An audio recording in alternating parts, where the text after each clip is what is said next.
Kingdom Hearts is a franchise that has recently made a move over to Steam, but could that signal an even bigger move to another platform for Square Enix? Let's break that all down, up next.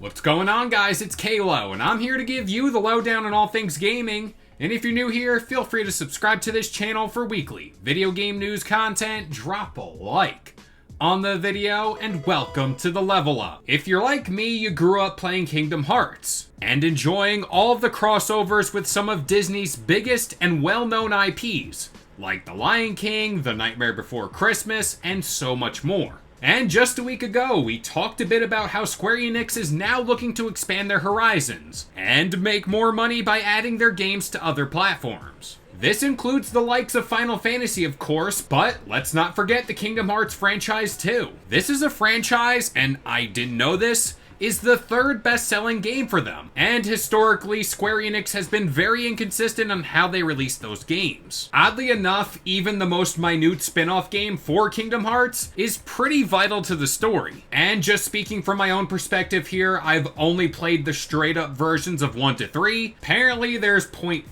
0.8, whatever versions.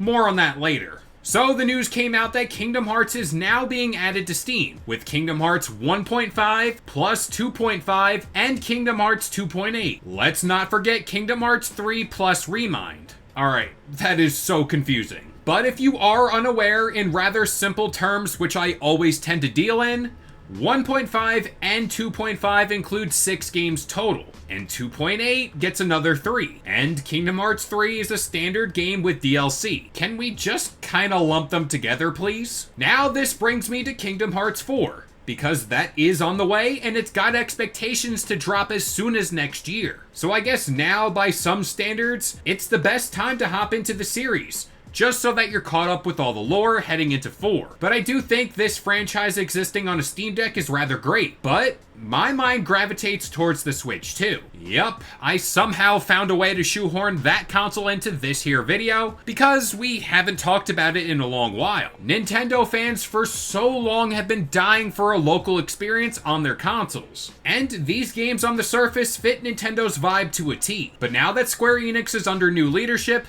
they've clearly made the smart choices by porting over these games to other platforms. And thanks to Midori, who is a rather reputable insider by her own right, claims that the entire Kingdom Hearts series, including 4, might be coming over to Nintendo hardware, and that more collaborations with Kingdom Hearts are planned in the future. One of them is apparently Fortnite, so there's that. Now, on paper, for Square Enix to skip the most popular console within the Japanese market, it's pretty much a head-scratcher. And that's not even factoring in how Square Enix games themselves are very popular over there. Again, that's just a weird move. But I do think this should kind of be a day one thing without a staggered release. That's mainly because that's where things can get messy. Launching a game like this in the same calendar year as the launch of the Switch 2 sounds like the perfect storm to me for Square Enix and the Kingdom Hearts franchise. But with all that being said, I'm gonna pass it off to you guys.